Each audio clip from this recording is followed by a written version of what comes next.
Hello everyone. आज हम बात करते हैं इनडायरेक्ट फंक्शन की। जैसे कि हम आपको दिखाना चाहते हैं कि मेरी 3 सीटों पे डेटा है।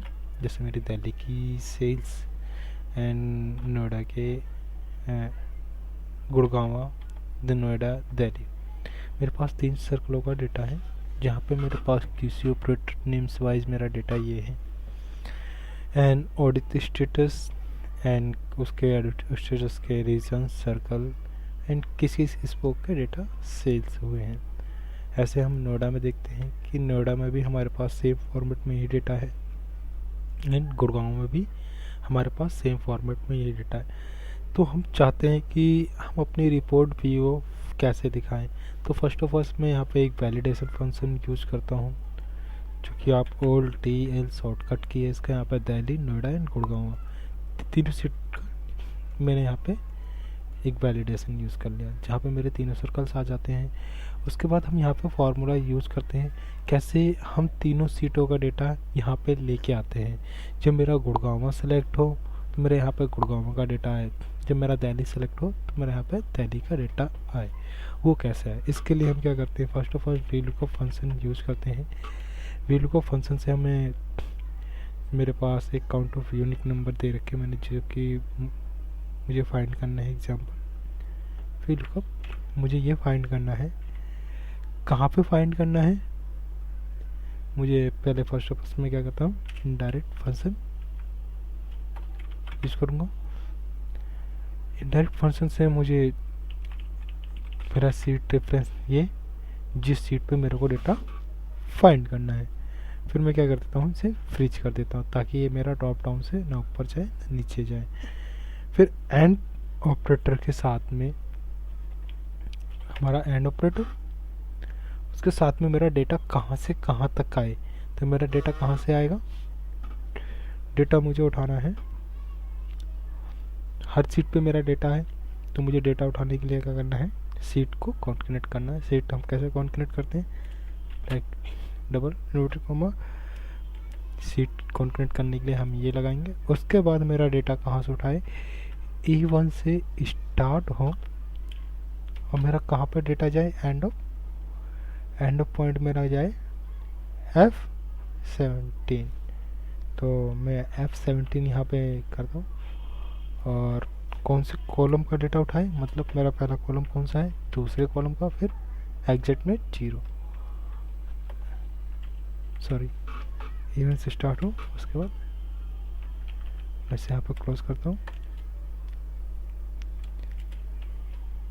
एंटर। तो मेरा यहाँ पे डेटा वहाँ से उठ के आ जाता है।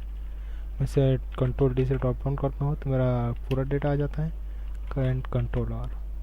तो कंट्रोल R करने के बाद जब मैं यहाँ पर राइट करता हूँ तो मेरा क्या होता है, जो लुकअप वैल्यू थी वो बार बार मेरी क्या हो रही है, एक कॉलम आगे बढ़ रही है। इसलिए हम इसको फ्रीज कर देते हैं। फ्रीज कैसे करेंगे, एंटर। अब मेरा जब भी डेटा, सॉरी इसको हम फ्रीज करते हैं, इसके आगे एक डॉलर लगा देते हैं, यानी हमारा डाउन चले राइट में ऐसे आ जाए। क्लियर। तो आप देख सकते हो कि मेरा यहाँ पे सारा डेटा आ गया, बट यहाँ पे मेरा कॉलम रिफ्लेक्ट मुझे चेंज करना है। पहले दूसरे कॉलम का डेटा उठाया था, आप कौन से, तीसरे का, फिर मेरा कौन से कॉलम का, चौथे कॉलम का डेटा आउटपुट, एंड पांचवें कॉलम, एंड अगेन छठे कॉलम का डेटा आउटपुट है। तो आप देख सकते हो कि मेरे पास टोटल जितने सर्कल थे सबका हर किसी का डेटा आ चुका है। अगर मैं यहाँ पे दिल्ली है, अब दिल्ली चेंज करता हूँ तो मेरा दिल्ली का डेटा आ जाता है, नोएडा चेंज करता हूँ तो नोएडा का डेटा, एंड गुड़गांव करता हूँ तो गुड़गांव का डेटा मेरे पास आ जाता है। ओके, फर्स्ट ऑफ ऑल मेरे पास ये तीनों सीटों का डेटा एक सीट पे लाने के लिए हम ऐसे कर सकते हैं। उसके बाद मैं क्या करता हूँ कि इसका एक पिवट टेबल ले लेता हूँ। पिवट टेबल,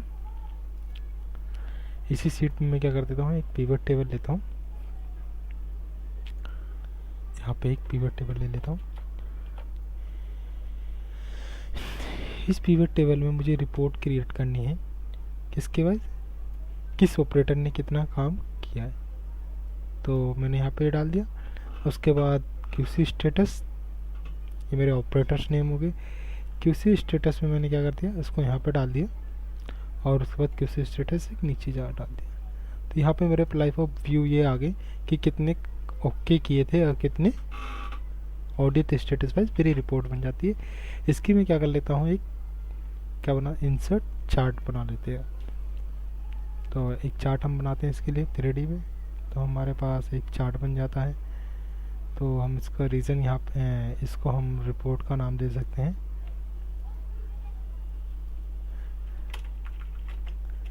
ऑडिट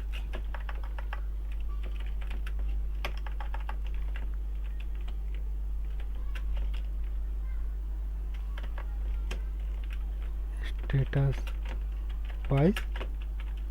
मेरी रिपोर्ट बन गई ऑडिट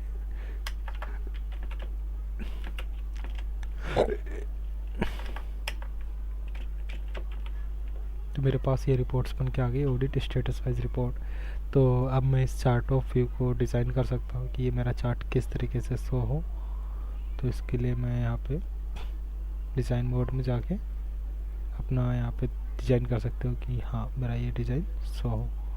तो ये डिज़ाइन मेरे किसके लिए हो गया, ऑडिट स्टेटस वाइज रिपोर्ट हो गई मेरी, ये गुड़गांव के लिए, नोएडा के लिए मेरा डेटा सेट हो गया। अब मैं चाहता हूँ कि सेम यही रिपोर्ट अब मैं चेंज करूँ यहाँ पे, अब दूसरी रिपोर्ट में चाहता हूँ। तो इसी पिवट टेबल को मैं यहाँ पे कॉपी करके आगे पेस्ट कर देता हूँ।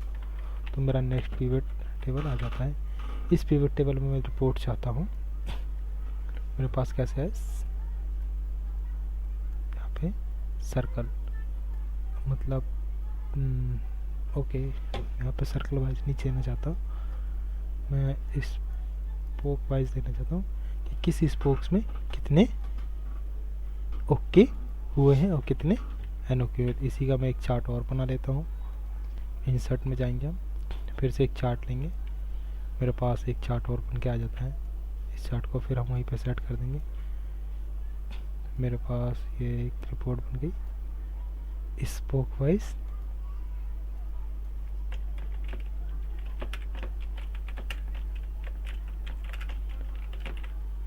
स्पोक वाइज ऑडिट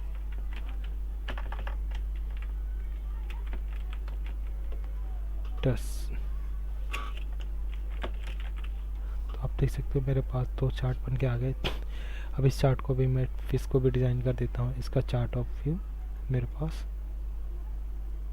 ऐसा सो हो कि किस स्पोक्स में कितना वर्क परफॉर्म हुआ है।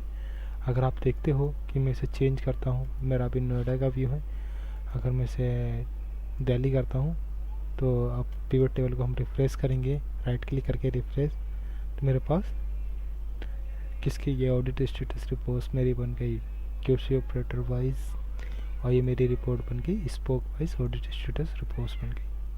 तो किस स्पोक्स में कितना ऑडिट स्टेटस हुआ था, ये मेरा नोएडा का था। अब हम देख रहे हैं कि ये मेरा ऑडिट स्टेटस रिपोर्ट किसका आ रहा है, दिल्ली का।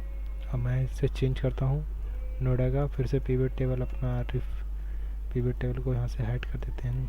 अब इसके बाद मैं रिफ्रेश करता हूँ, मेरे पास रिपोर्ट्स बन गई, अभी नोएडा की रिपोर्ट्स बन के आई हैं। अगेन मैं इसे चेंज करता हूँ दिल्ली, फिर मैं दिल्ली के अकॉर्डिंग से फिर से रिफ्रेश करता हूँ, मेरे पास तो दिल्ली की ऑडिट स्टेटस रिपोर्ट आ गई। अगेन मैं इसे गुड़गांव करता हूँ, रिफ्रेश, मेरे पास गुड़गांव की ऑडिट रिपोर्ट आ सकती है। तो आप इस तरह से अपने एक डैशबोर्ड समरी बना सकते हो। Thank you for watching this videos, have a nice day.